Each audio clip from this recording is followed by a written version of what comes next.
I will build this world with love. You will build this world with love. We will build this world with love. And then God will be this world in love. I will build this world with love.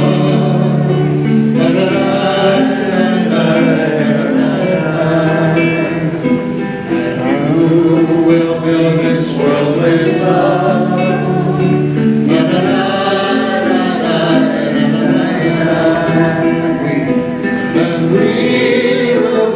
This world with love.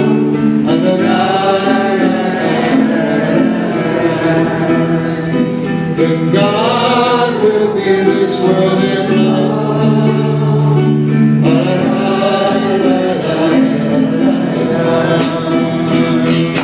I will build this world with love.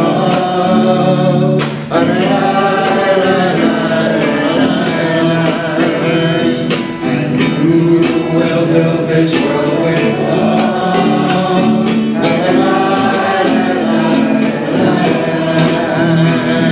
And if we build this world with love,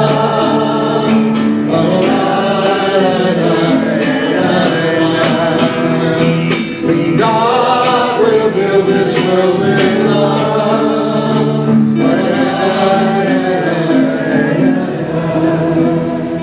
And if we build this world with love,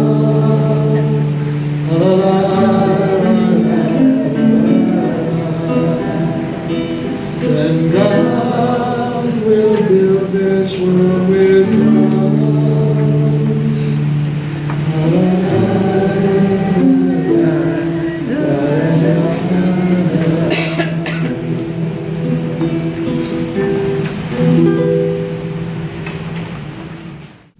Welcome, everyone. I am Rabbi Margot Stein. I'm a board member of the Shalom Center. I'll be guiding us through the evening tonight. I would like to speak to you for a moment about the Ramapo Nation. The Ramapo Nation is a group of indigenous people native to the highlands around Mahwah, New Jersey. For them, life has been a series of excruciating struggles over rights and resources. The tribe has battled colonial occupation, environmental degradation, discrimination, and clashes with politicians and real estate developers, including Donald Trump. As tribal chief since 2006, Dwayne Perry has galvanized the resistance, in particular to a proposed pair of oil pipelines whose presence would pose a grave threat to tribal lands and the drinking water for much of New York and New Jersey. Inspired by the protests at Standing Rock, the tribe has been holding demonstrations at its main ceremonial grounds.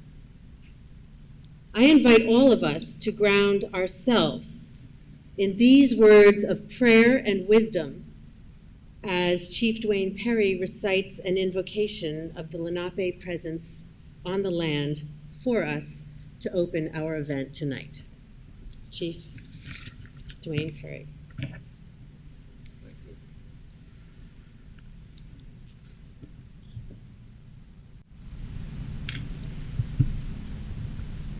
Shu Wabanun, Zabanun, Shiwadindun, Kumasaki, Chilamoquan, Banibaku Makwa, Alamilian, Waikon Kishkwik.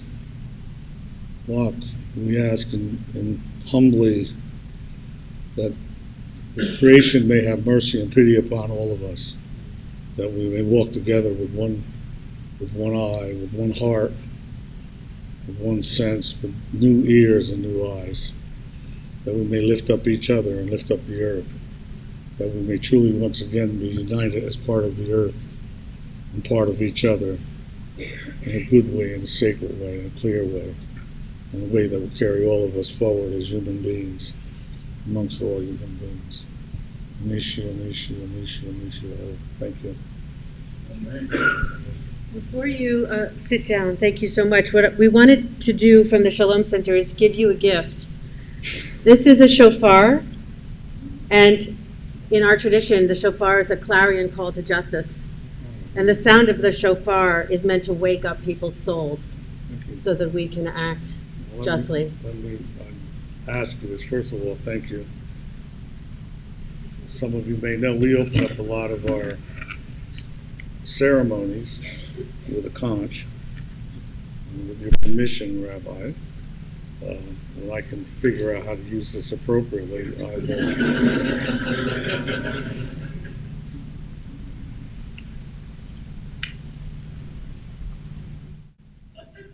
Scientific stuff.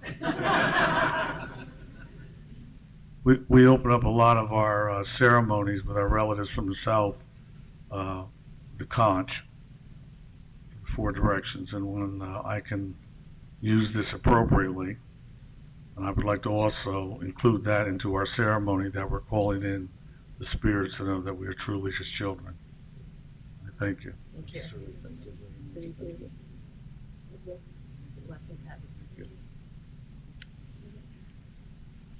Now I welcome Rabbi Sean Zevitt, lead rabbi here at Mishkan Shalom, to welcome us on behalf of the congregation.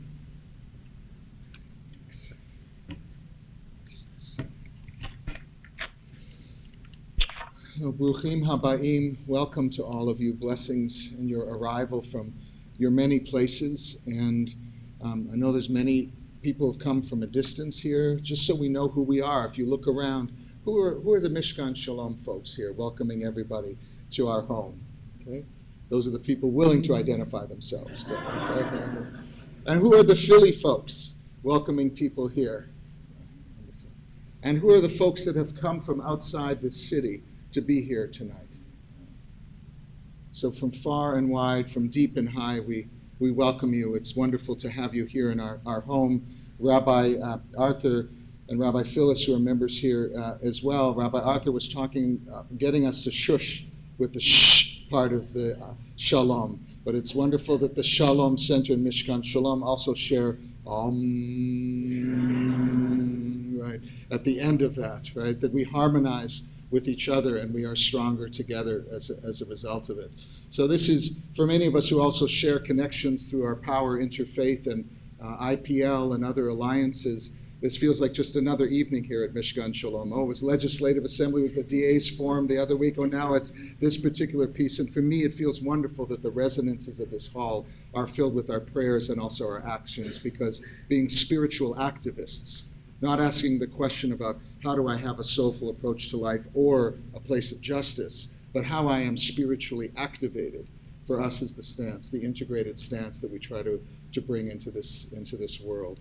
And I was thinking particularly in the rhythms, we're in a larger counting, an earth-based counting from our tradition, that we count the Omer, we raise up a sheaf of wheat from the second day of Passover unto Shavuot, or if you count your 50 days, Pentecost may ring with that same number too. And each week of that counting towards the first harvest that our ancestors counted, our mystics added that other layer of each week having a divine emanation attached to it from our tradition. And it feels very appropriate that we should be here tonight, still in the week of Yesod, the week of foundation, the sixth week, foundation, generativity, and relationship. This week reminds us that in connection with each other, we can flourish. But that connection has to be rooted in heaven and grounded down into the week that's to come, which is Malchut, of immanence, of being connected to this planet. Because the longing to connect without that grounding becomes just either idolatry or addiction or I'm going to grab other people's resources because I want my own survival, and then our desire to attach becomes a place of alienation. So it's a wonderful week, and thank you, Rabbis Phyllis and Arthur. I'm sure when you thought about the dates that this was particularly on your minds as to where we would be in the count to Sinai once again. And if you look around, our tradition offers that we were all at Sinai. In fact, it says in the Hebrew Bible, in the Torah, you are here today, not only you, but every generation that's going to come after you that will bear witness to how you live these truths. So if you recognize someone tonight, just say, I remember you from Sinai, right? We were there, right? You've aged very well the last 4,000 years. You know, you look marvelous, darling. And just to know that we can recognize each other on that soul level. And that's the level that's really truth. And here at Mishkan Shalom, what we really hope is how we live our work. So welcome to this evening. And back to Rabbi Margot, our esteemed MC, and let the rest unfold.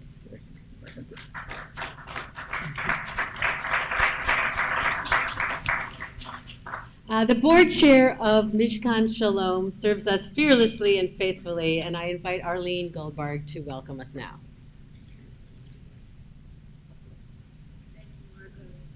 Of the Shalom Center. I said of Mishkan, I meant of the Shalom Center. Yeah. Oh, this word, shalom, shalom, shalom, it means so many things, right? Completeness, wholeness, peace, all kinds of blessing. Why do we welcome people to things like this? What does it mean to be welcomed? To me, it means to say, you belong here. We want to share breath together. We want to share light and space together. We want to assert by our collective presence at a moment in this country in which many people are saying, you don't belong here, that we belong. You can't hear me? Is this better? Okay.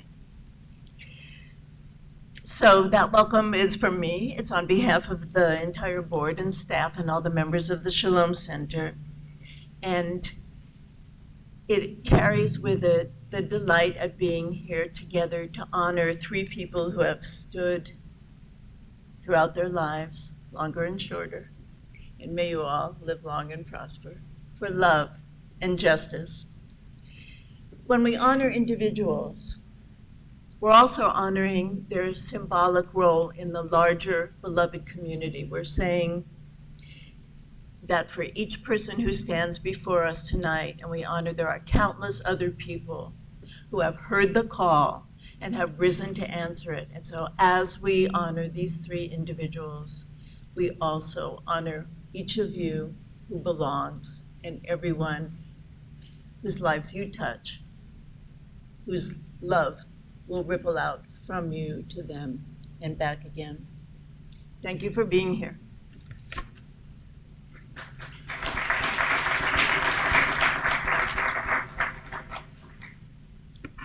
So it's my pleasure to invite the members of Shehu up to provide some music for us at this point and to help us celebrate this moment.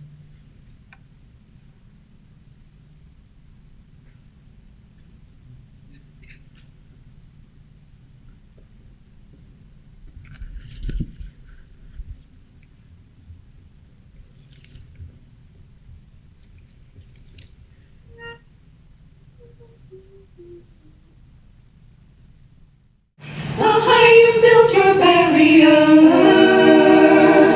the taller I become, the further you take my rights away, the faster I will run, Oh, you can deny me, you can decide to turn your face away,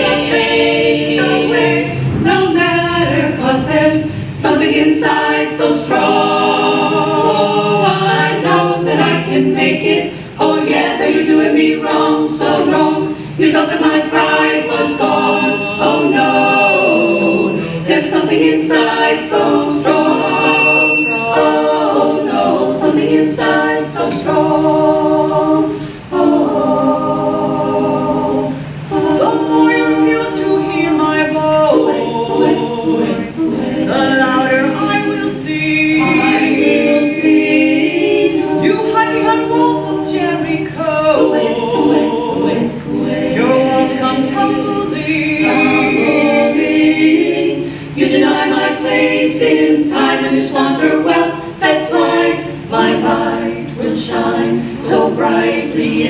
blind you, blind you, blind you. Oh, yes, there's something inside so strong. Oh, I know that I can make it. Oh, yeah, though you're doing me wrong, so wrong. You thought that my pride was gone. Oh, no, there's something inside so strong.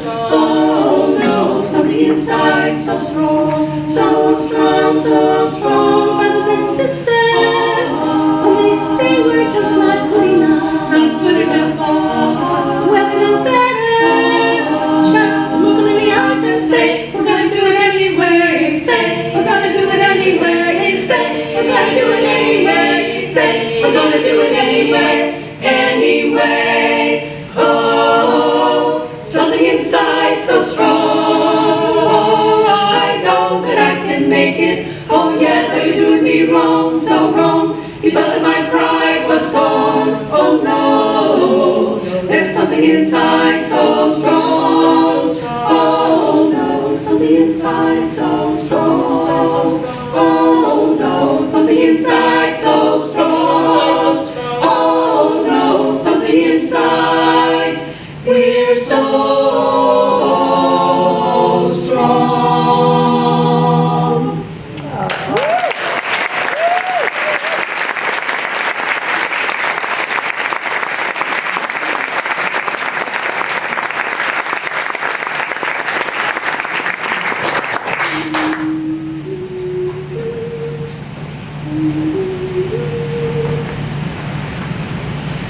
I was a shy and lonely girl with the heavens in my eyes, and as I walked along the lane, I heard the echoes of her cries. I cannot fight, I cannot a warrior be.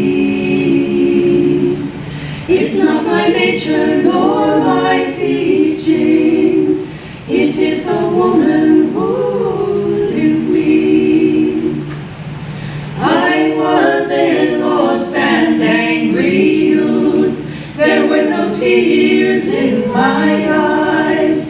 I saw no justice in my world, only the echoes of her cries. I cannot fight, I cannot a warrior be. It's not my nature nor my teaching, it is the womanhood in me. I am an older woman now, and I will heed my own cries, and I will a fierce warrior be, till not another woman dies. I can and will, I can and will, I can and will a warrior be. It is my nature and my duty, it is the womanhood in me. I can and will, I can and will, I can and will a warrior be. It is my nature and my duty, it is the sisterhood in me.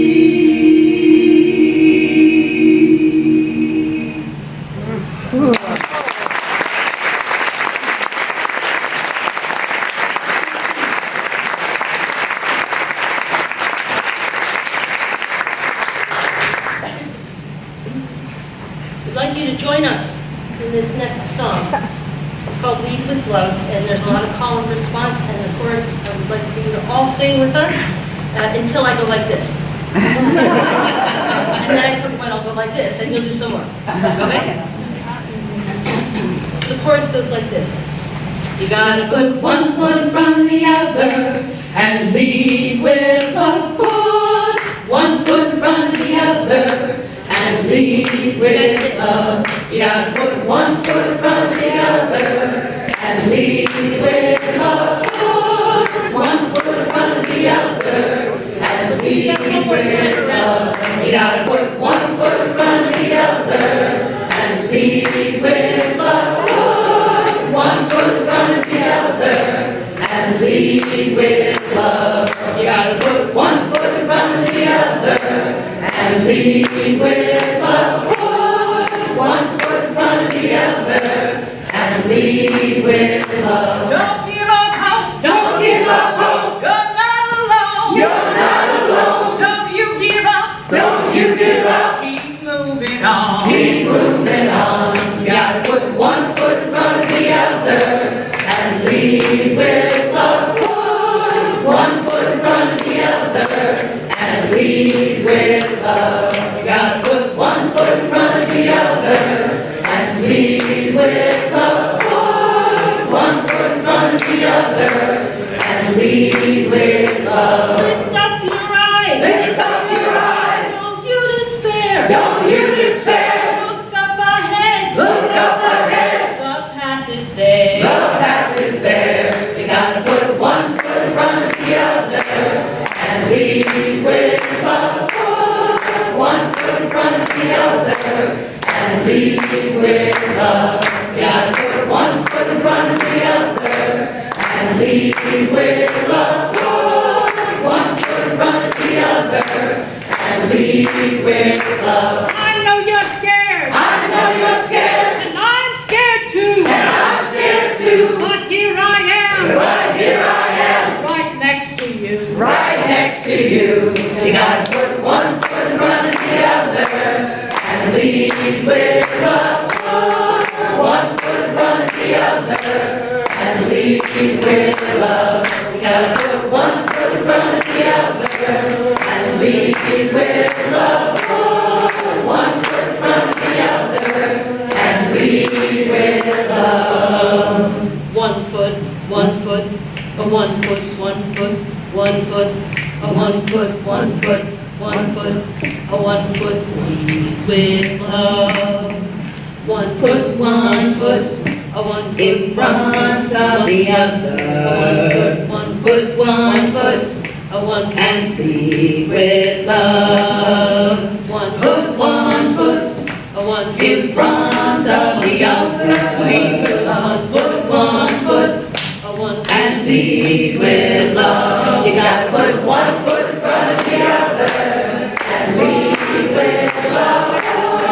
1 foot in front of the other and lead with love.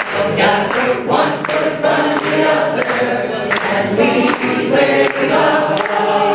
1 foot in front of the other and lead with love. And lead with love. time. And lead with love.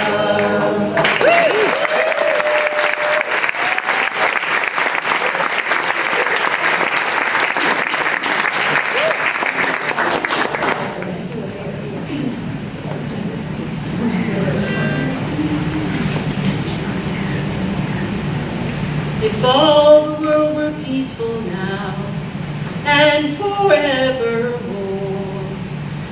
Peaceful at the surface and peaceful at the core. All the joy within my heart would be so free to soar.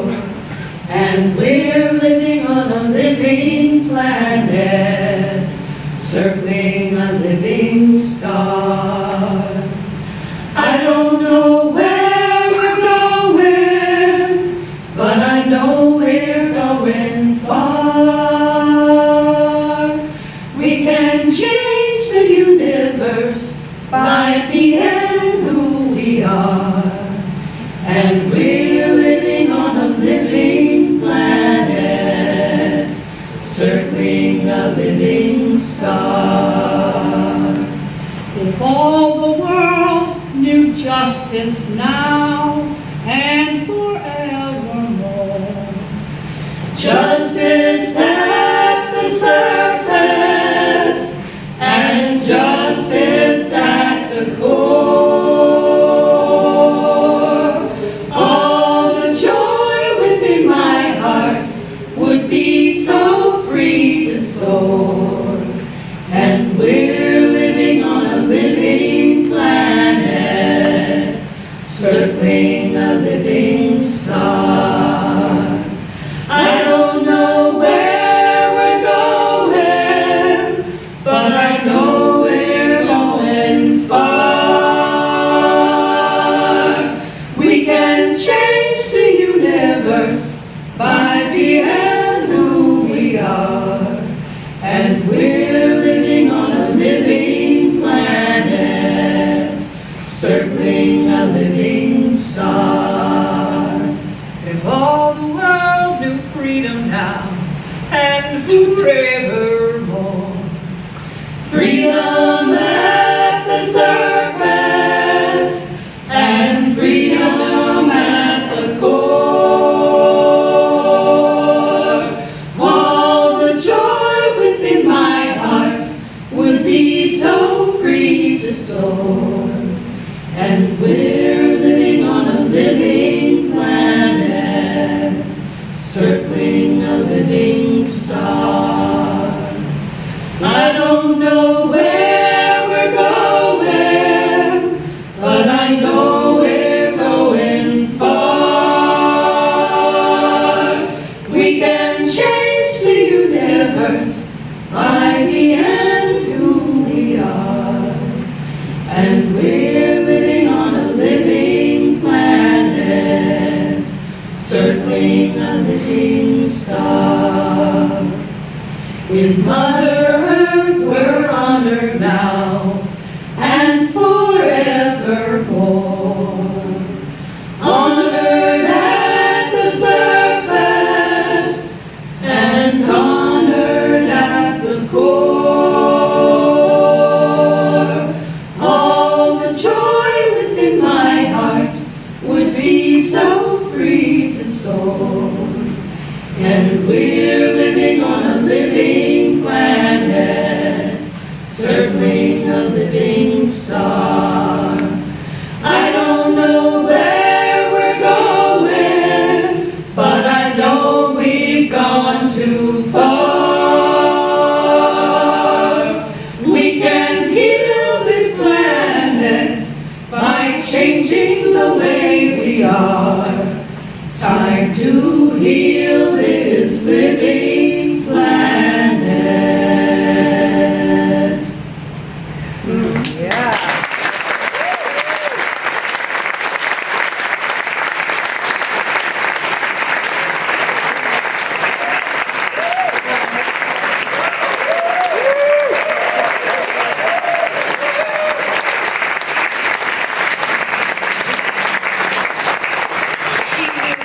She who tonight is Otter Karen Eskovitz, Hillary Barrett, Deborah D'Alessandro, Jeannie Floyd, and Juliet Spitzer. Thank you so much.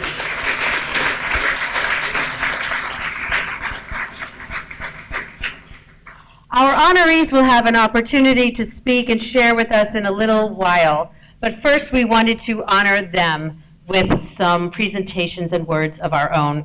To begin, I invite Chief Perry to come back up and to present a paper cut to introduce Sophia Volansky. Sorry. This is ready for you.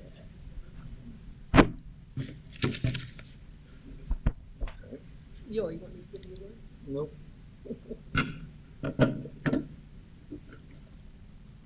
I'm more than honored at this moment because as a warrior, both in the past and now, and looking out over time and looking at another warrior for years and years and years, the Ramapo people and tribal people have always been alone as the canaries in the mine. People would acknowledge you, but would never stand up. And then lately, our children, our very beautiful children, forgive me, Sophia, for thinking of you as a child. You're not, I know that. But it's been because of our children have stood up with the native people to allow us to understand that the earth is in danger, that we are all in danger. It's not a matter of those folks or these people, as Bill can tell you. And it's also a matter of understanding that because we as adults have not taken our place after all of the 60s and 70s and setting and crying and deaths and all of the things. And then what do we do? Go home and forget about it? Well, these young folks haven't. And because of the courage of people like Sophia, who is more than courageous, I didn't want to say, but I want to share a fact about being courageous. The other day I was with some friends and we were saying, well, what about these dogs? So I'm standing here by the car and this guy has this dog and it's sort of attacking me. And I'm saying to myself, just stand here and be courageous. And what I was really doing in my mind going, where are you going? Because I caught myself running to get in the car. I was not facing that dog. I didn't have that courage. And this young woman on her own, with her own volition in a very courageous manner, has stood up there for each and every one of us and each and every one of these adults. She has stood in front of us where we should have been standing. And for that, I'm more than honored, Sophia, to be able to introduce you. Thank you, dear.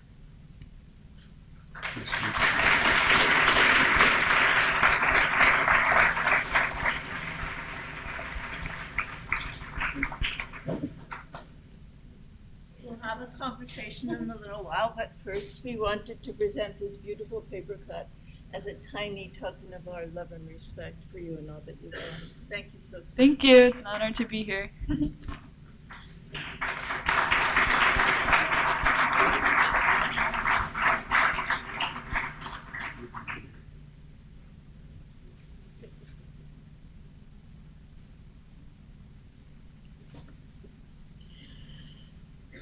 Reverend Gregory Holston is the Executive Director of Power and the Senior Pastor of New Vision United Methodist Church in North Philadelphia.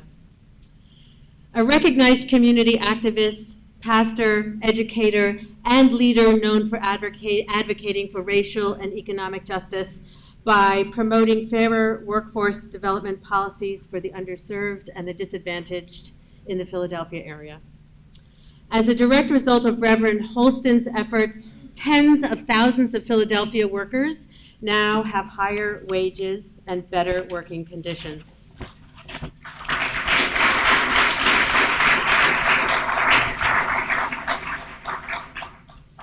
We invite Reverend Holston up right now to introduce our next honoree.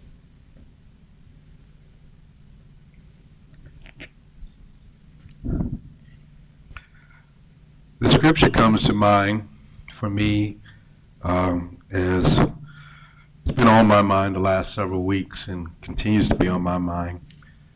Scripture, Micah chapter 6, verse 8. What does the Lord require? To do justice, to love mercy, to walk humbly before our God. Not many of us manage to do what the Lord requires. But I'm very comfortable and confident to say to you today that my friend Bishop Royster is one who does. He does justice. I remember the times at the airport in which we were challenging the rules and the regulations of the airport. And in fact, even our last day together, his last day as executive director here, where we at the airport pushing for an individual who had been fired because they were in a protest 2 days earlier, just to have their voice heard by their employer.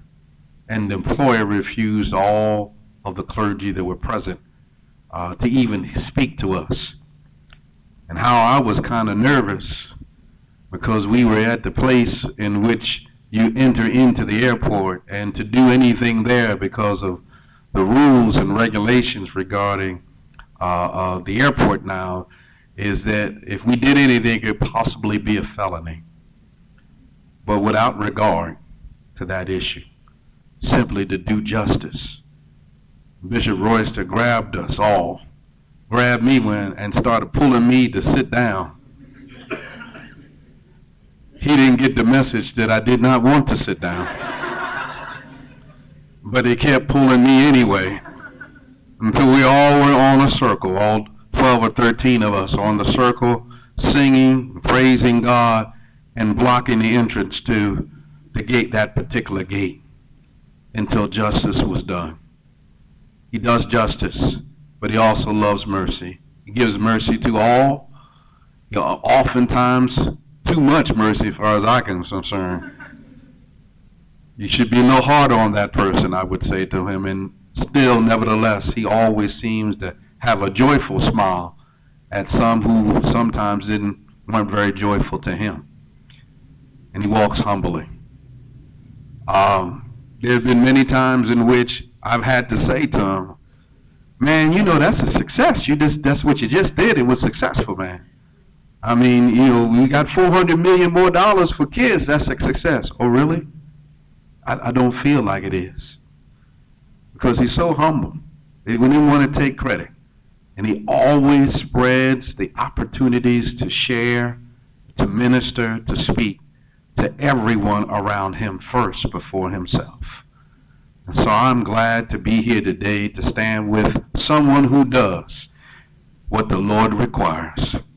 My friend, my buddy, Bishop Dwayne Royster.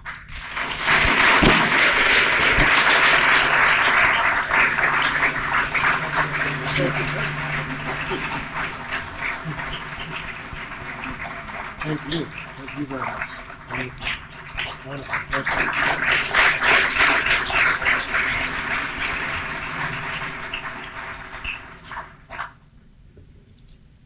We'll say another word about the paper cuts as well afterwards. I would like to invite Arthur Wasco, Rabbi and founder and executive director of the Shalom Center, to speak a little bit and tell us about Bill McKibben.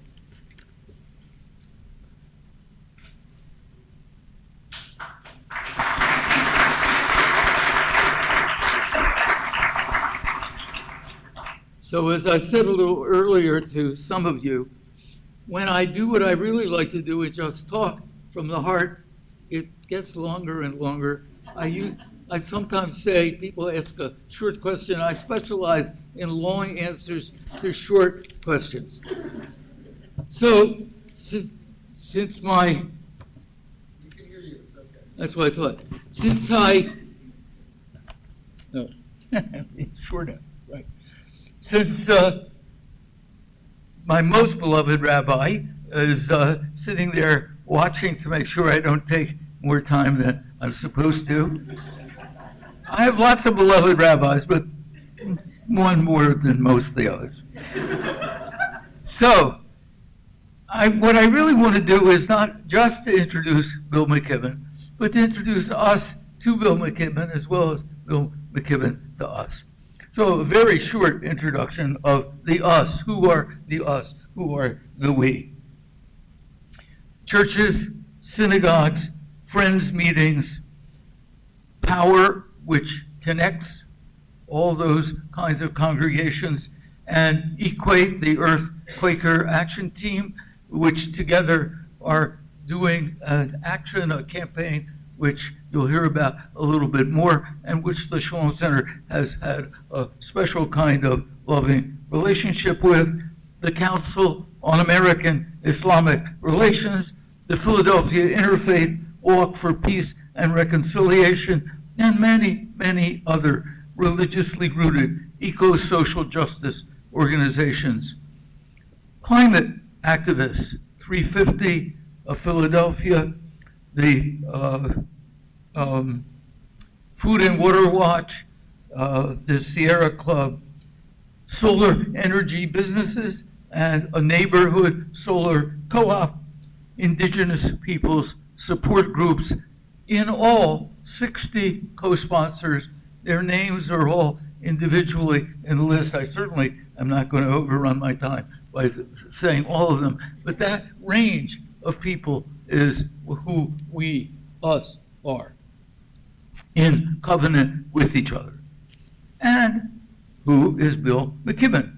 Some of you heard me one little piece of who he is earlier, but I'll repeat it.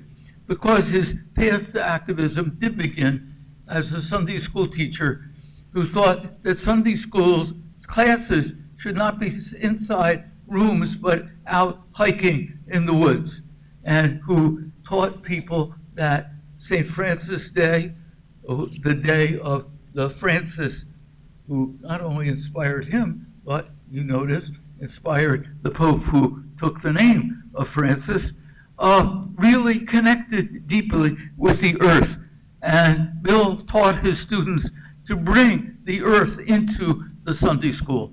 That not only did their pets come on Francis Day, but their snakes, their mosquitoes, the creatures of the earth, which, as he said, the point was that it's all creation and it's all blessed.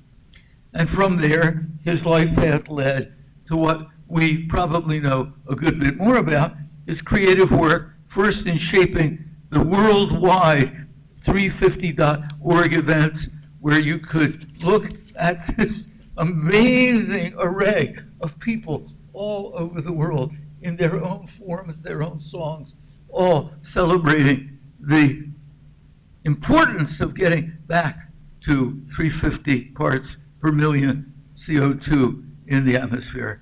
And then is leading the opposition to the XL tar sands, the ultra-dirty oil pipeline.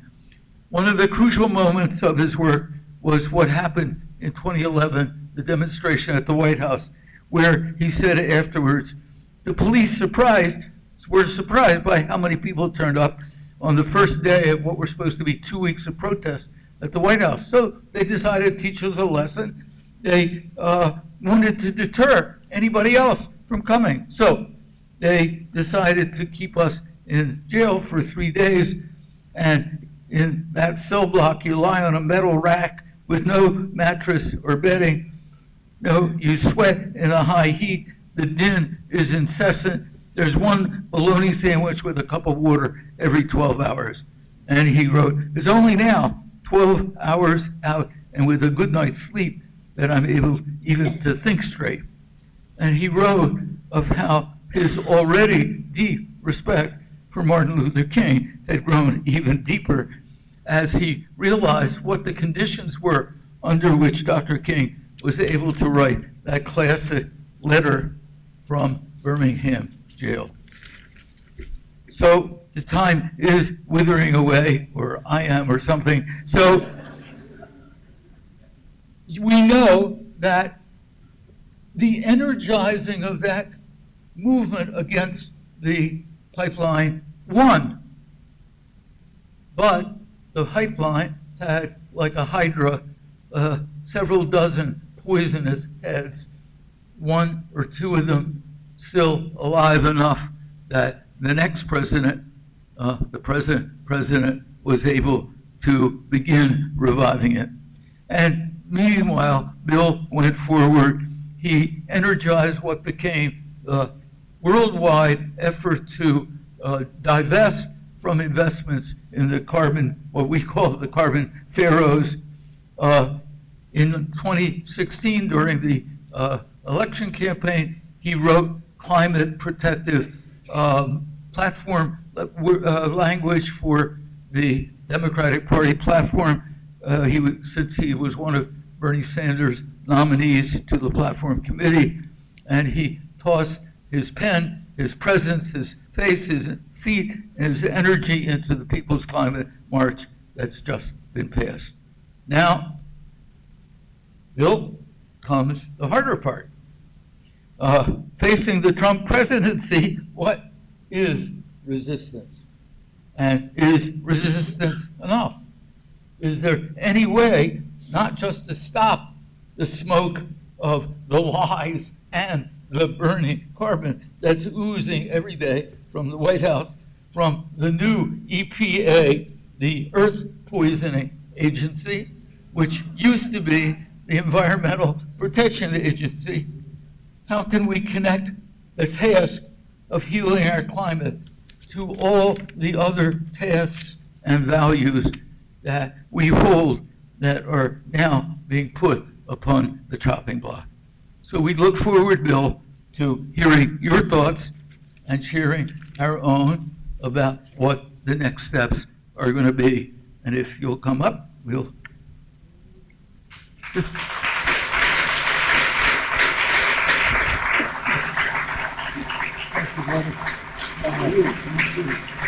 Just want to add, the paper cut is a traditional Jewish art form from Eastern Europe. When the rabbi said people shouldn't bring flowers and plants into the synagogue, it might, God forbid, be a kind of idolatry of the earth. People finally said, all right, if rabbis keep really insisting, so what we'll do is make paper cuts of flowers and earth and grass, and that's what these are.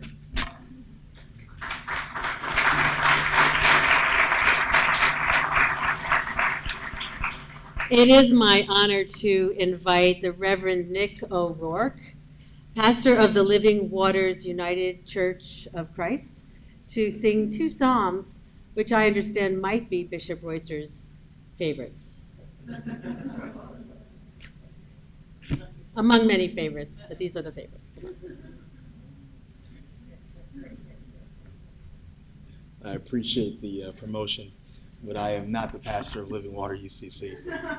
But I have had the privilege of serving under Bishop Dwayne Royster as the assistant pastor of Worship and Liturgical Arts, and still serve there now.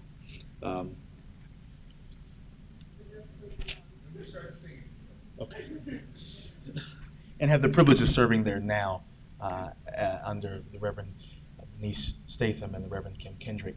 And serving under Bishop, you do learn what his favorites are. And so hopefully what I share today is something that is meaningful for you, sir.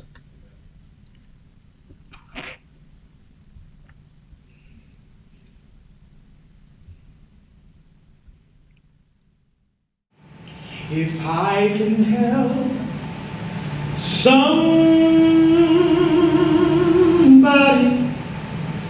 as I pass along, if I can cheer somebody with a word or a song, if I can show somebody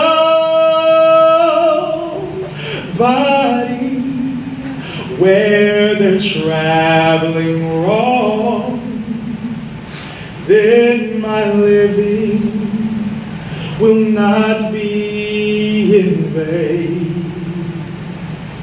If I can do my duty as a good man ought, if I can bring back beauty to a world that's wrought, if I can share love's message as our Master taught, then my living will not be in vain. My living will not be in vain. My living shall not be in vain. Oh, if I can help somebody as I pass along, then my living will not be in vain. I've had some good days. I've had some hills to climb. I've had some weary days.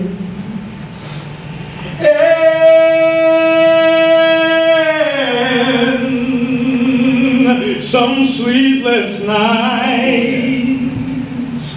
But when I look around and think things over, all of my good days outweigh my bad days. I won't complain, for God's been good to me. So really, really, really, really, really good to me. I won't complain. Sometimes the clouds they hang low. I can hardly see the road, and I ask the question, Lord, why so much pain? But God knows what's best for me, though these weary eyes, they just can't see. So I say, thank you, Lord. I just say, thank you, Lord. I won't complain. Come and go to that land. Come and go to that land. Come and go to that land where I'm bound, where I'm bound. Come and go to that land. Come and go to that land. Come and go to that land where I'm bound, where I'm bound. Come and go to that land. Come and go to that land. Come and go to that land where I'm bound, where I'm bound. Come and go to that land. Come and go to that land.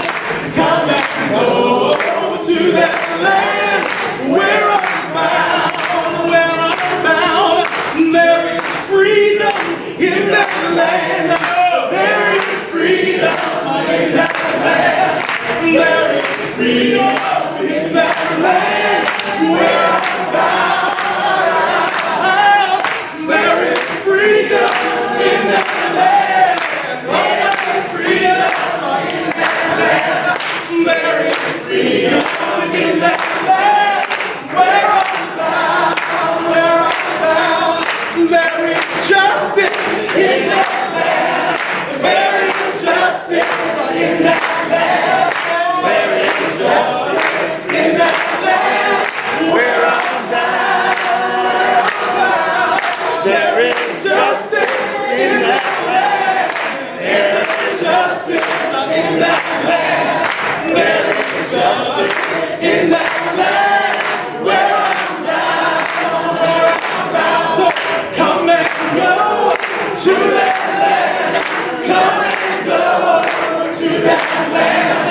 Come and go to that land where I'm bound, where I'm bound. Come and go to that land.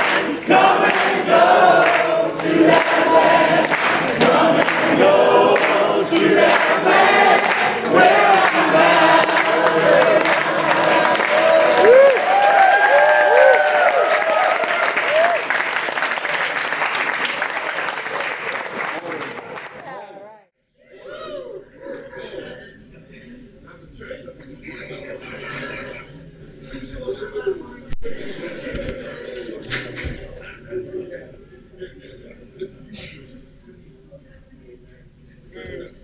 And just pull up this other, just turn this.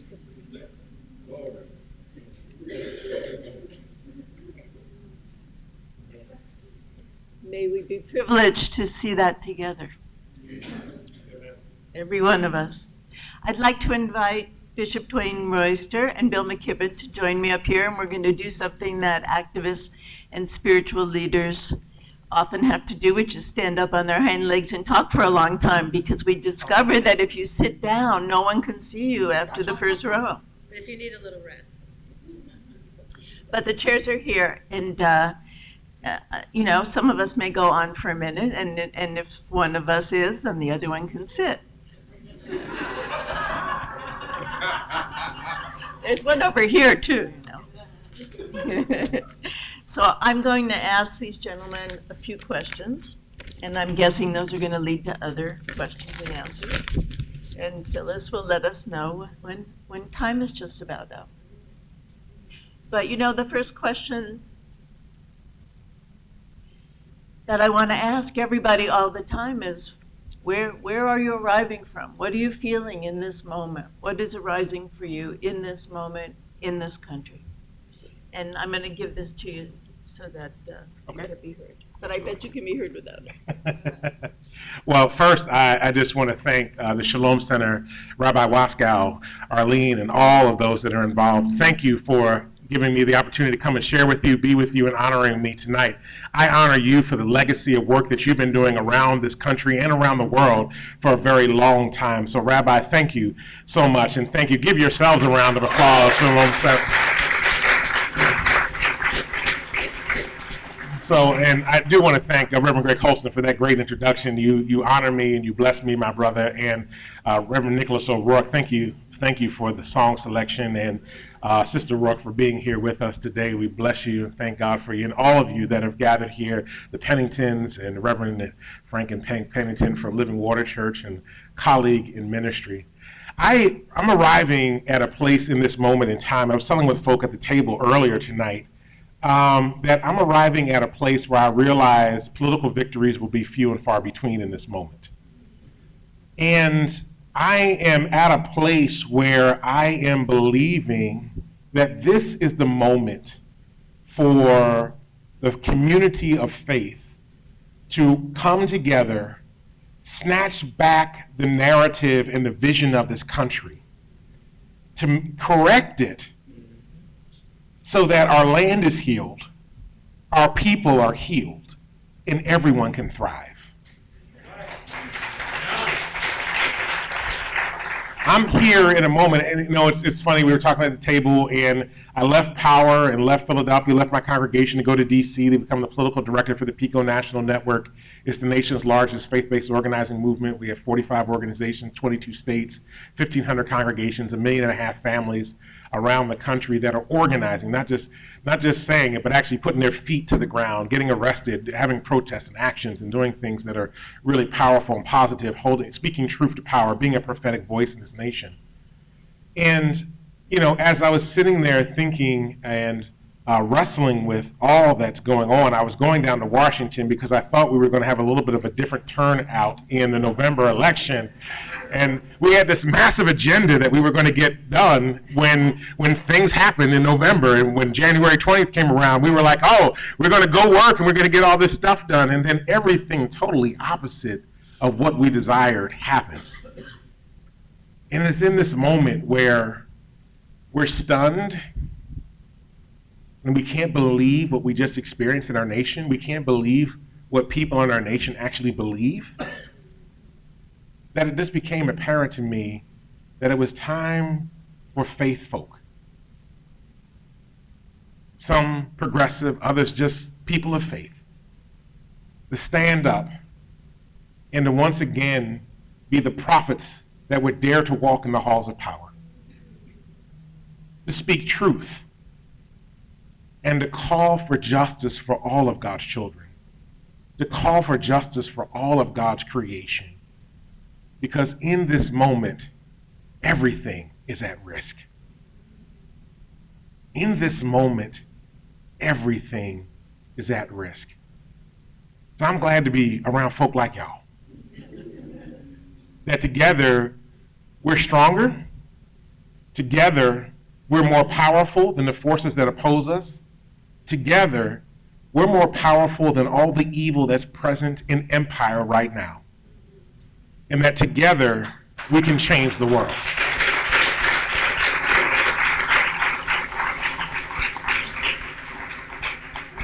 Well, first of all, many thanks. I've sort of made it a point in recent years to when people say, "Oh, I'd like to give you an award or something," to say, "No, there's too many other people who are doing this. And one of the things about the kind of climate movement that we've built is it's very big and very broad and doesn't require leaders. It's sort of spread out, decentralized, the way we want our power system to be, someday, and things. So but Art insisted, and so and at a certain point, there's no saying no, and so the way around it was to understand for me that this is a way actually of honoring his work and the work that he and all his colleagues, Phyllis and everybody else, have done over these many years. So thank you for that work. And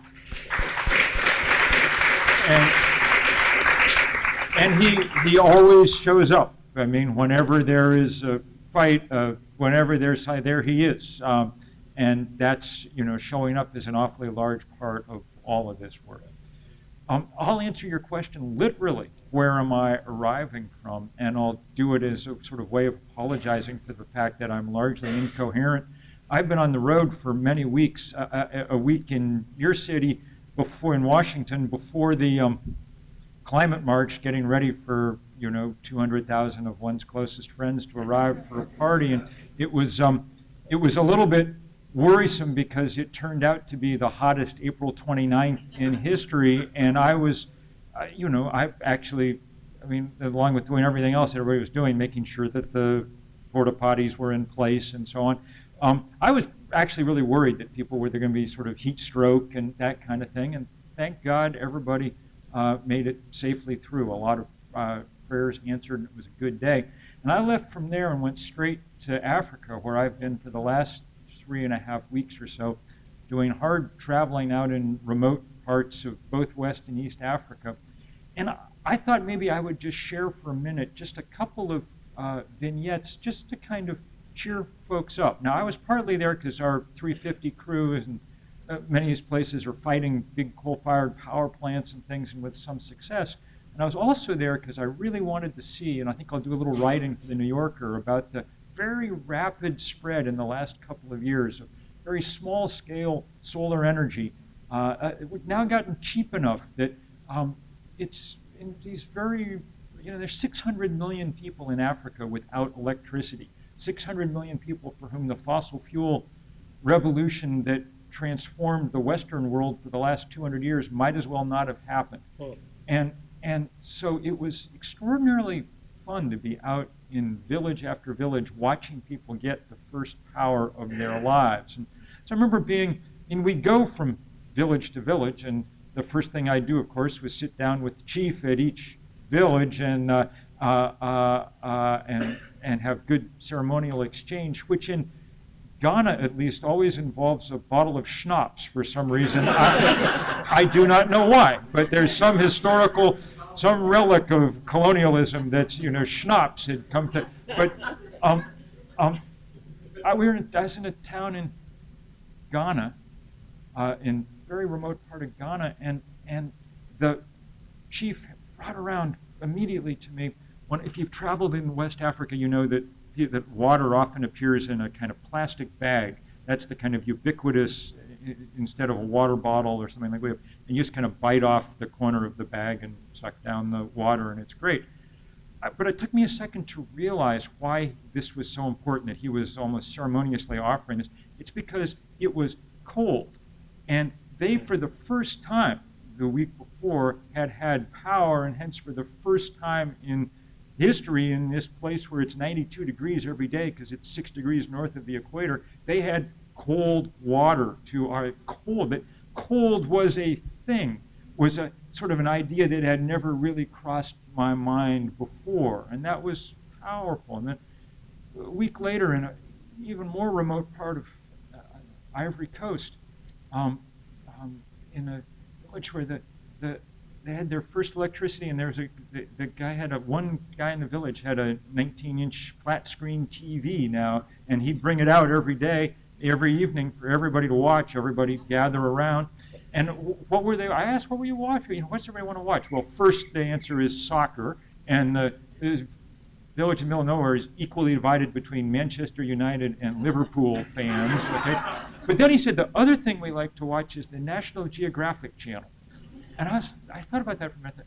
This is an institution, the National Geographic, that made its fortune showing Westerners pictures of remote African villages, you know, and now, I mean, there was something powerful and beautiful in this, you know, in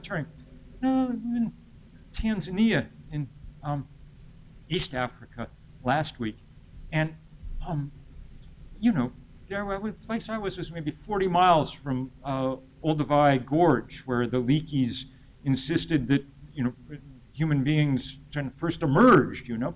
But these places, no one had ever had, I mean, the most light that there'd ever been was from kerosene lamp, and that's not very much light. And you're on these, you know, crowded, bustling roads after dark, and there is no light. People just, we got to the house of this man, very proud to show his small solar panel and the 3 or 4 lights that it supported, including one outside the front door, a kind of security light.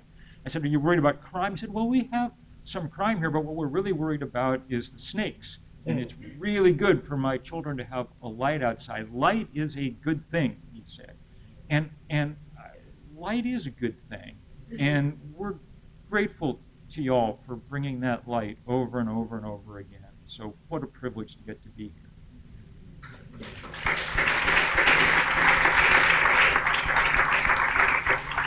So let's rewind a minute to origin stories, because I think this, you know, Rabbi Abraham Joshua Heschel, he said, into every life a call comes, but people don't always hear it. And if they hear it, they don't always answer it. And here I'm standing with 2 people who are being honored for both hearing and answering the call. And I want to ask, can you tell us that story? Can you say how you heard it and what caused you, what precipitated the entry into a life of working for love and justice? And if either of you would like to go first, that would be great. Well, please, I started last time. So Well, you know, I mean, and I must say it's quite intimidating to be here amongst all these theologians and bishops and all of that. I not only began as a Sunday school teacher, that's exactly how high in the ecclesial hierarchy I ever rose. And in remote, you know, I live out in the woods in the kind of Methodist church where the only qualification for being a Sunday school teacher was on Christmas Eve, could you take a tea towel and convert a 4th grader into a Palestinian shepherd? And if you could, then you were, you know, you'd pass the only test that mattered. I spent many years, you know, I was a writer, and I wrote the first book about climate change. It's almost 30 years ago now, when I was in my mid-20s. And so for a long time, I thought that I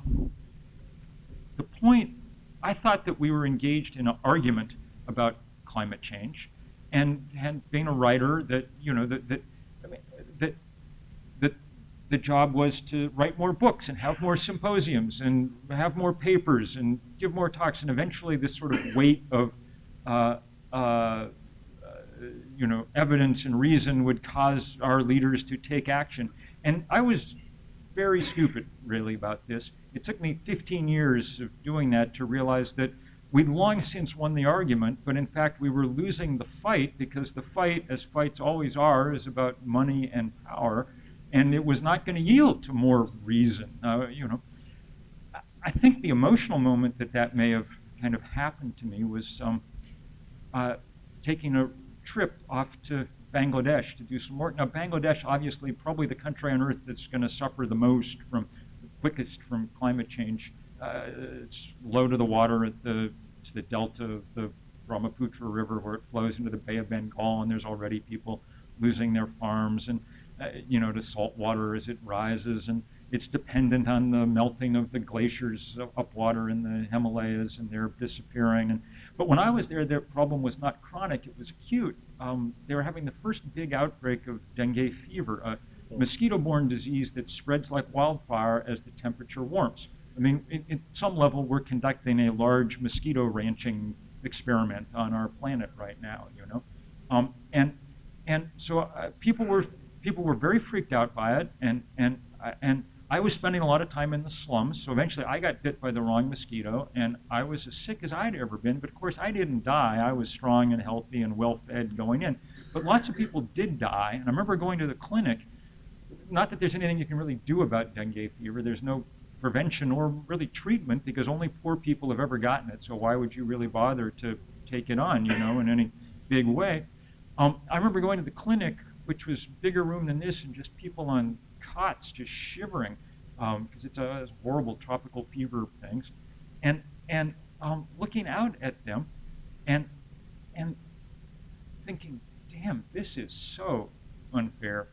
There's 180 million people in Bangladesh, but when you try to account for when the UN tries to account for the carbon emissions of various countries on Earth, it's a rounding error. You can't even really get a number. I mean, they use so little in the way of fossil fuel.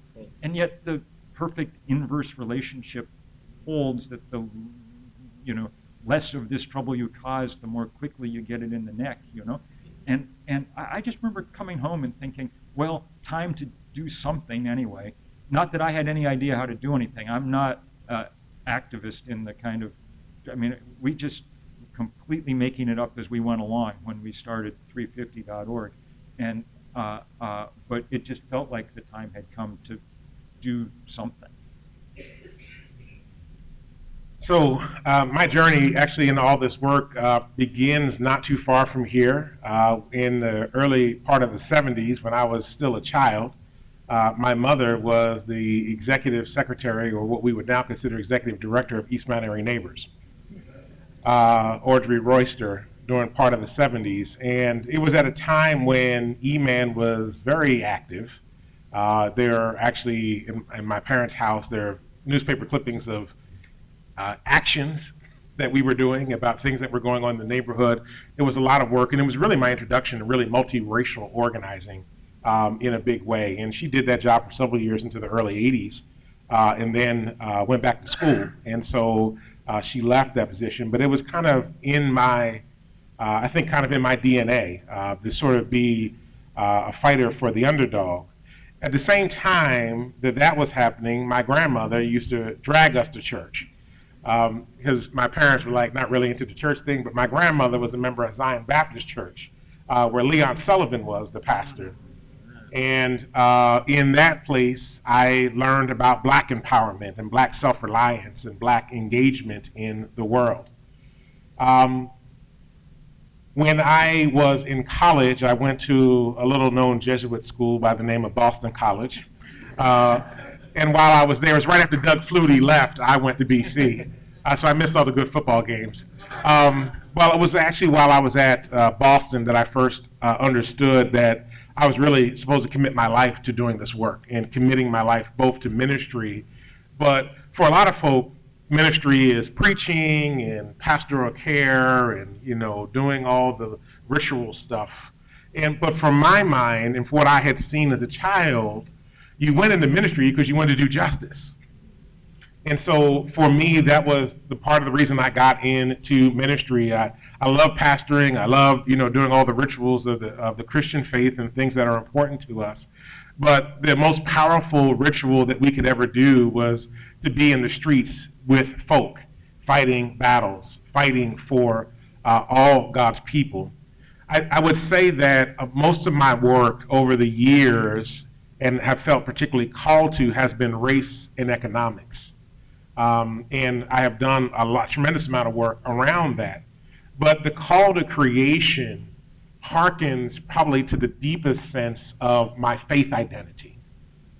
Because in reality, this actually goes back to our dinner conversation from Genesis, in the early part of Genesis, where God called the first humans as we understand in that story. That's a story. It's telling us of how, giving us a reason to understand how the world came into being.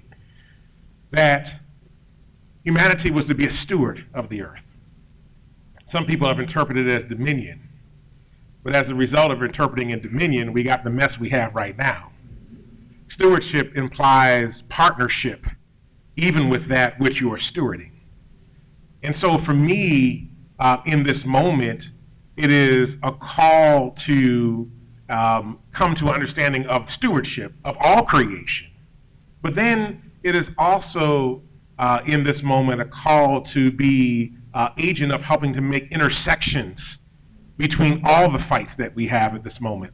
So whether you're black or indigenous, or whether you're a person from South America or an undocumented immigrant who's worried about deportation and detention, or whether we're fighting the black snake in North Dakota, or whether we are battling for our LGBTQIA brothers and sisters right now, or whether we are battling the economic policies, to understand that the fight is all the same. And we are fighting an evil that is sinister, that has manifested itself in the systems of this world that are intent on destroying everyone but a handful of people. And so that is absolutely imperative that all of us line up on the same side and fight these fights with one another to what we are calling, actually in the PICO network, having a moral vision for the way the world is supposed to be, the beloved community that it's supposed to be, but then also having the political muscle to bring it to pass. And so really that's the work that we're doing, and that's the call that I'm sensing in this moment in its deepest and broadest sense, but also making sure that those who have been marginalized and dispossessed and oppressed, some of the very people you're talking about in Africa and Bangladesh and other places of the world, and the folks that are in the North Phillies and in Lower Germantown and in West Philly and in Southwest Philly and in Kensington and Fishtown, who have experienced great suffering, that they find justice. And that our children can breathe clean air and not have asthma, right? That we are able to do those kinds of things. That we can democratize energy by putting solar panels on top of houses in Philadelphia so that people have energy year round and don't have to worry about being cut off. And maybe in the process they make a little money at the same time. If we can do all those things, man, couldn't we transform the world? Couldn't we change it? So that's what I feel part of my calling and what's gotten me in this moment. Thank you, thank you. So I want to ask a follow-up question on that, because I think that the realization is dawning that environmental justice is economic justice, racial justice is cultural justice, economic justice is gender justice, and around and around and around the circle. But actualizing that is a challenge for a lot of people, because the stories that stand between us haven't been acknowledged. The histories that stand between us haven't been healed somehow. And to get together to heal the entire planet and the climate, which is, after all, the modest objective that you guys stand for, and many people in this room, I'm wondering, if you're asking people here tonight, what are some of the steps, the concrete steps that you would like to see people take to move to that point of intersectionality that you were talking about, Dwayne? And I'd like to hear from both of you on that. Sure. One of the lessons that I'm learning in this moment is that if we really want liberation for all, then in the movement for justice, we must privilege the voice of the most marginalized. And in many respects, I think we have not done that. And when I think about the voices that must be heard are the voices of our children, who are suffering greatly because of the decisions of adults, the voices of women, and in particular women of color, who are bearing the burden of a lot of the struggle of what's going on in this world, both economically and both environmentally and both, this through vast liberation, and privileging the voice of those who exist outside a heteronormative frame, to make sure that their voices are heard. Because if we focus in on liberating and helping those to experience freedom who are most marginalized, everybody else will be set free at the same time.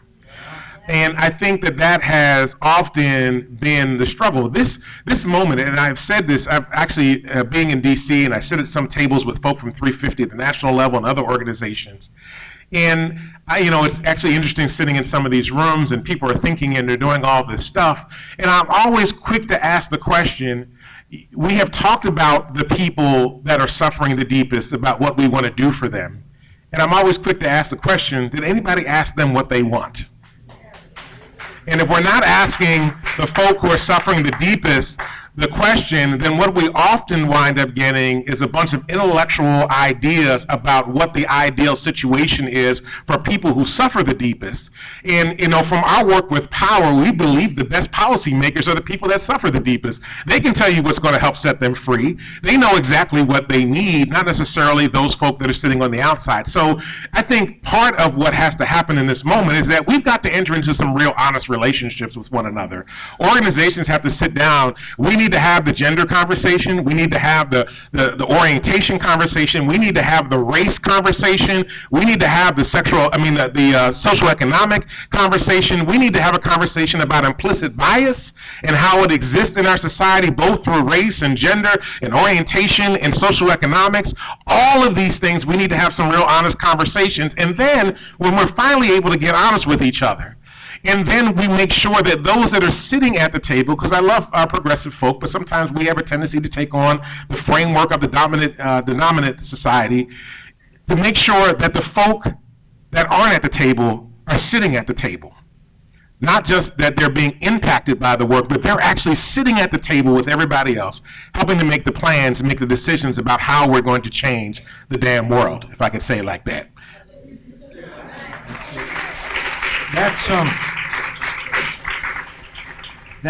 I think that's just right. And I would add, since I've spent my life living in rural communities in this country, and especially some of the sort of really poor rural communities of the Northeast, that's another set of people who never get heard in our society.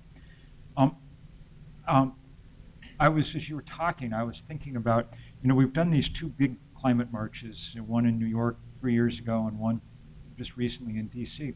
And my job each time, I've made it clear I'm not going to talk or my job is to go down in the morning and explain to the senators and movie stars and people who show up why they're not actually marching at the very front of the parade. It's always been, indigenous communities and frontline communities, the first 30, 40 blocks of people. And it's actually, I kind of enjoy it now, sort of explaining to, it's okay that you're not at the front, it'll be fine, and the cameras will find you eventually, and just don't sweat it. And but we need a lot more of that. The pleasure at 350 has been for us that from the very beginning it was entirely sort of open source movement, because we were 7 young people and myself sort of trying to figure out how to organize the whole planet, and that meant that there was no way it just had to be. So for me, the operative metaphor, because I'm a Methodist, it was the potluck supper. At least out in the country, the potluck supper is kind of the Methodist sacrament, and that became our motif. Like, here's the date, and here's the sort of general idea, and now you bring what you can, and that's how it worked. The last thing we wanted to have was an organization. We wanted to have a kind of network that could bring everybody, could bring their, and it works. It turns out that indeed everybody, every place knows what they need. They know how to talk to people around them in the most powerful way, and they love doing things together. The first day that in 2009, I guess, we had our first big global day of action, and we just asked everybody all around the world it was going to be on a Saturday, and we got the sense it might actually going to work 2 days early. It was Thursday, and the phone rang, and it was our leader in Ethiopia, who, like all of us, volunteer, like most of us, a she, and like a surprising number of us, 17 years old. And she was on the phone, and she was in tears, and she said, the government has taken away our permit for Saturday, so we're going to do this today before they can stop us. And that was brave, but that wasn't why she was in tears. She kept saying, we want to do this the same day as everybody else. We wanted to be part of the whole thing. We're sorry to spoil it. We don't want to jump the gun, and we're so sorry. And we have right now 15,000 young people out in the street in Addis Ababa chanting 350. So I was like, well, don't worry about the date. It's okay. You've done good. And then over the next 48 hours, there were 5,200 demonstrations in 181 countries. CNN said it was the most widespread day of political activity in the planet's history. And we didn't organize it, there were so many people willing to work. It was great. And that's why I really like doing what I get to do. In terms of concrete steps to take, tomorrow at noon at City Hall, is that City Hall at noon? There you are. And outside, not your Pico, but the other Pico, the PECO, there's going to be troublemaking going on. So troublemaking is the name of the game, and so we will see you there, shine or rain. Yes, okay. Yes, how many people will be there tomorrow? There you go. Well, we've got a good demonstration right there. Fantastic. Thank you. I am hearing from our esteemed timekeeper that this part of the conversation should come to a close. So let us again offer our blessings and give our applause to Bill McKibben and Bishop Twain Royster. I invite Mirage to bring some music to this moment as we reflect on the amazing words, teachings, and inspiration of our honorees this evening. This first song, Arthur, maybe 30 years ago, I wrote an Eitz Chaim Hi, a Tree of Life song that you included in your book, The Earth, Trees, and Torah. And this is a new Tree of Life song, a new Eitz Chaim Hi to celebrate this moment.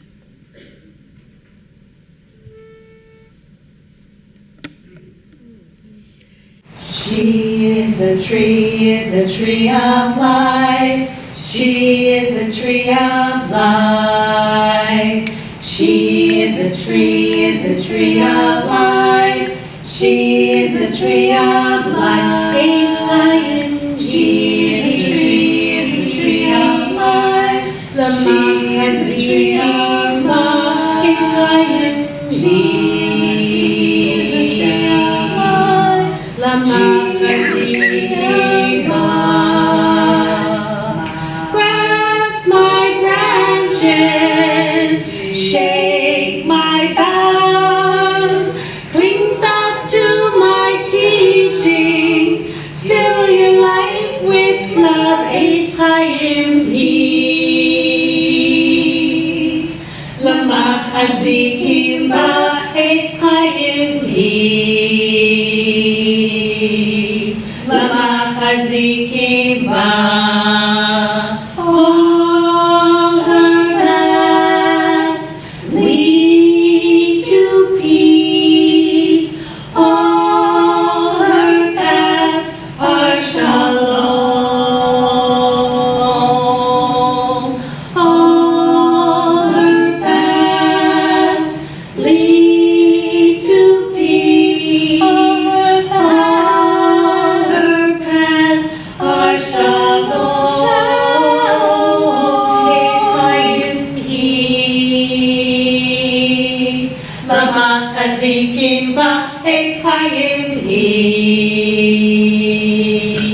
lamachazikim ba. Milk and honey, water, wine, river flows from paradise.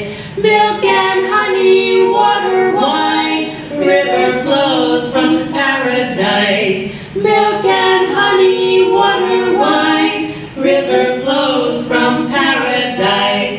She is a tree of life, river flows from paradise.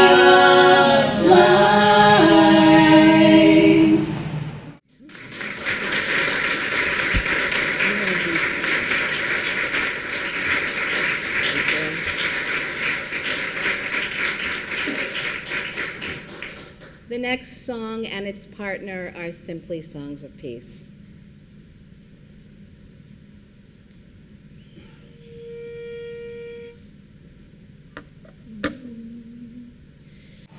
I've heard the cries of many,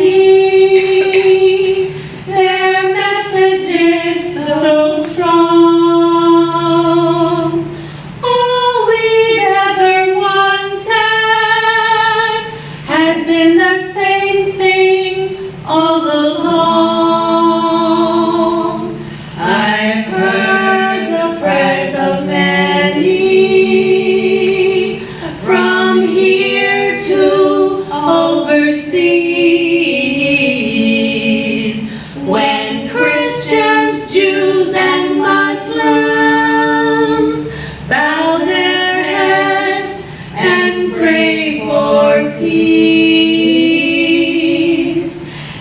the echo of our longings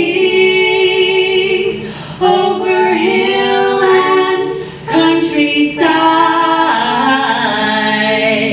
returns to us unanswered, a silence amplified. So let's gather up our yearnings, form a global masterpiece, and through the chords of courage, harmonize ourselves toward peace.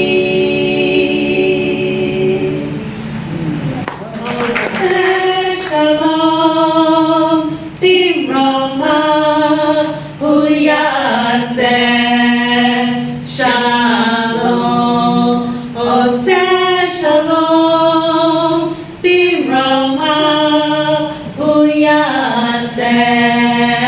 Shalom, Oseh, Shalom, Bimroma, Huyaseh,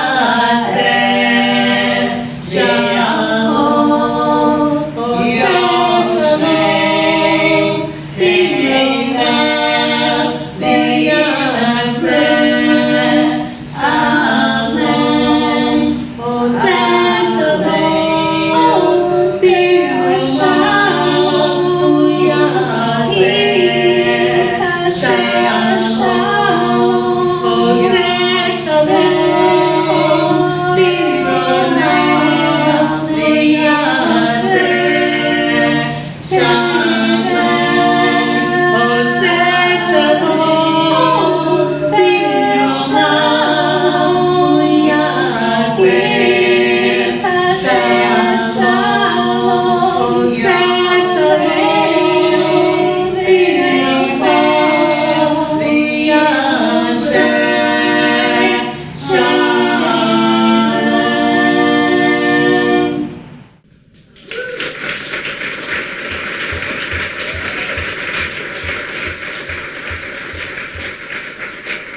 We have one more that goes out to Arthur because he reminds us of the covenant of the rainbow.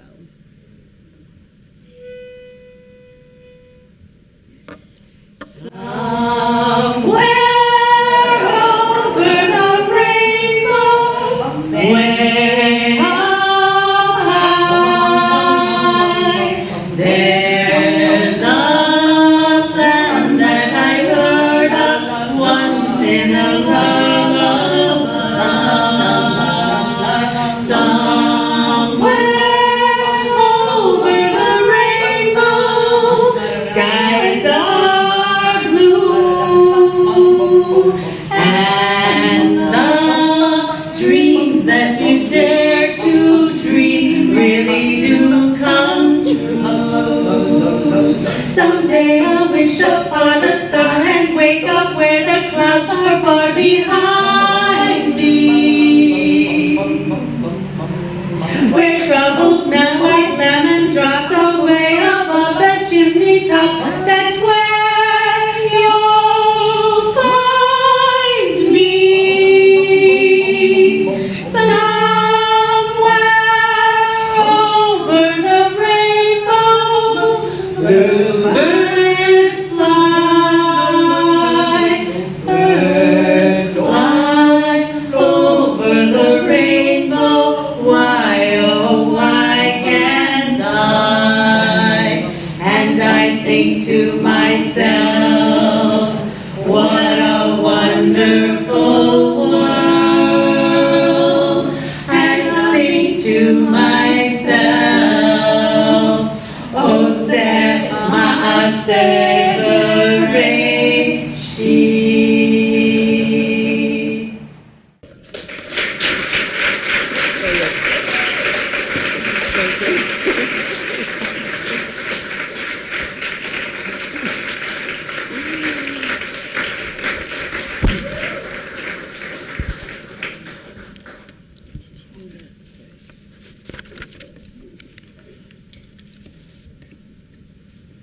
have just a few minutes left. I should talk with the microphone. And I want to ask you to spend some of them listening to me for a minute. We are living in surreal times. The mic isn't on, for example, and I'm acting exactly as if it is. We are living in surreal times. Every morning, we awaken to schizophrenic headlines. A fresh abuse of power, side by side, with news of an outpouring of creative resistance at a scale and a determination not seen in living memory. It would be a full-time job for me just to sign all the petitions that come into my inbox. The question I'm asked the most as I go around the country speaking in different places is, what should I do? So many issues need attention. Where's the best place to put my resources and my energy? Often we measure value in this realm by scale, the most signatures, the most marchers, the biggest budget. But I want to speak for a moment of another way to understand our task, which is to aim ourselves like arrows at what Dorothy Day, co-founder of the Catholic Worker Movement, called a revolution of the heart. The greatest challenge of the day, she said, is to bring about a revolution of the heart, a revolution which has to start with each one of us. When people ask me what they should do, I have to respond with what seems truest to me, that no one has the key to unlock democracy's full power, that there's no single right answer, that there are many, many doorways leading to the same destination, which is exposing the pharaohs of our time, those who dominate and enslave for their own profit, helping to awaken people to our own agency and power in the service of love and justice, bringing social imagination and elbow grease to the task of setting things right. There are many interpretations of the Talmudic passage that says, whoever destroys a soul, it is considered as if he destroyed an entire world, and whoever saves a life, it is considered as if he saved an entire world. But one interpretation that inspires me is the understanding that it's not necessarily about the biggest numbers. It may well be that our task in this moment is to set our anchors in the deepest part of our hearts, the divine spark that animates human life. Another interpretation is to assert the value of a single human being's choices. Whatever you do, that matters greatly. The Shalom Center, where I have the honor of serving as president, is a small organization with a large footprint. Working with a total budget that amounts to less than the largest online groups spend on promotion or any single line item. We've profound influence in the world of spiritually grounded activism. We've been inspiring, we've been mobilizing, we've been connecting. Our small scale, no fat, no waste, also means that unlike contributing to a massive campaign where your dollars and energy help, to be sure, but where they amount to just one more grain of sand tossed on a beach, you, as an individual, by investing in the Shalom Center, can single-handedly make a significant impact. For instance, we've been asked by influential climate activists to convene a working group of spiritual leaders from many faiths to take on an urgent and essential project, to work together to infuse liturgy and spiritual practice with deep awareness of the future of Mother Earth and our collective responsibility to treat her as an embodiment of spirit, sacred to all. Think for a minute about the impact that this could have. The Shalom Center has a long record of renewing traditional practice and liturgy to speak to today. Imagine faith leaders of many, many traditions drawing on that example, supporting each other, rippling across the country so that every church, mosque, shul, circle, meeting, sangha, and ceremony resonates with the truths that nourish a revolution of the heart. We have some seed funding to begin this effort. In the context of our lean, mean budget, you as an individual have the power to bring this to scale all across the country. Your contribution can make the difference between a good idea that wilts from lack of funds and a robust, long overdue turn toward faith as the power that moves us to overturn the carbon pharaohs and heal the planet. We're so grateful that you came here tonight to honor these courageous and inspiring leaders of a revolution of the heart. But I want to ask you one more thing. Envelopes were passed among you. Please take a moment, look into your own heart for the seed of a revolution, and please give generously. Thank you.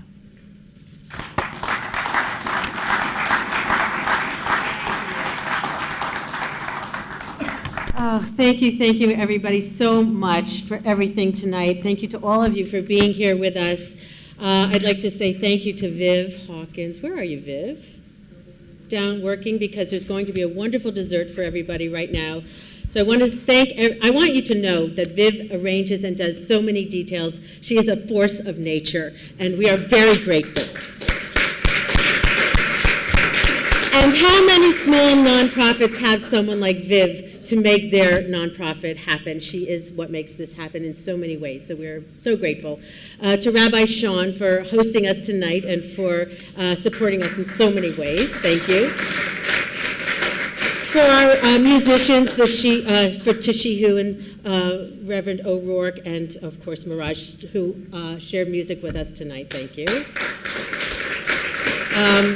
To the people who introduced our honorees, to Chief Perry, to Reverend Holston, and to Rabbi Arthur for introducing the honorees so beautifully and from the heart. We really appreciate that. Thank you.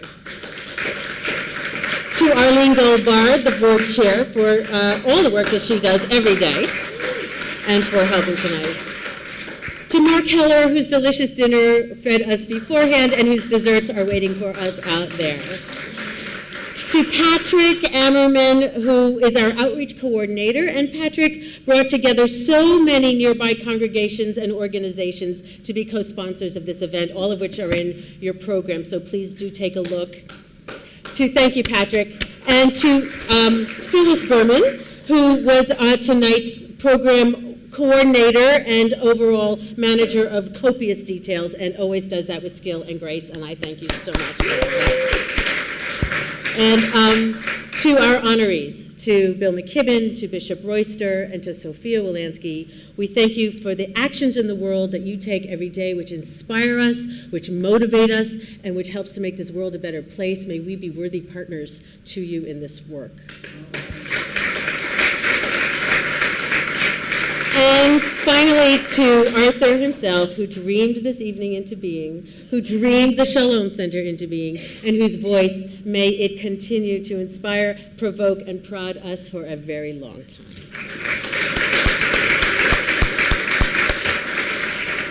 I'd like to end with the whole world in its hands, in our hands. The words are right in your program.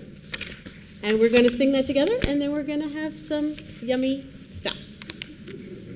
Yummies, goodies. Okay, ready? We have the whole world in our hands. We have the rain and the forest in our hands. We have the whole world in our hands. We have the whole world in our hands. We have the rain and the forest in our hands. We have the rain and the forest in our hands. We have the rain and the forest in our hands. We have the whole world in our hands. We have the rivers and the mountains in our hands. We have the lakes and the oceans in our hands. We have you and me in our hands. We have the whole world in our hands.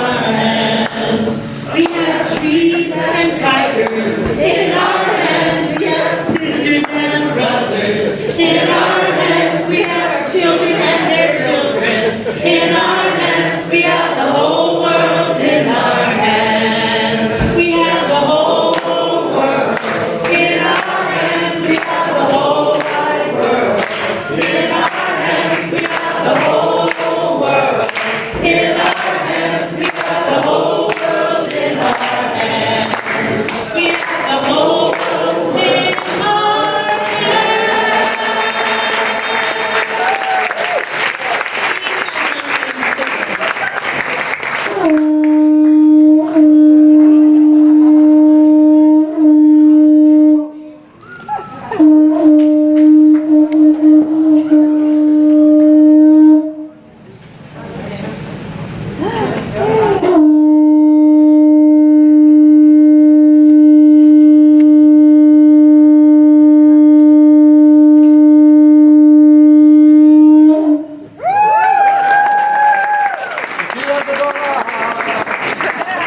Thank you.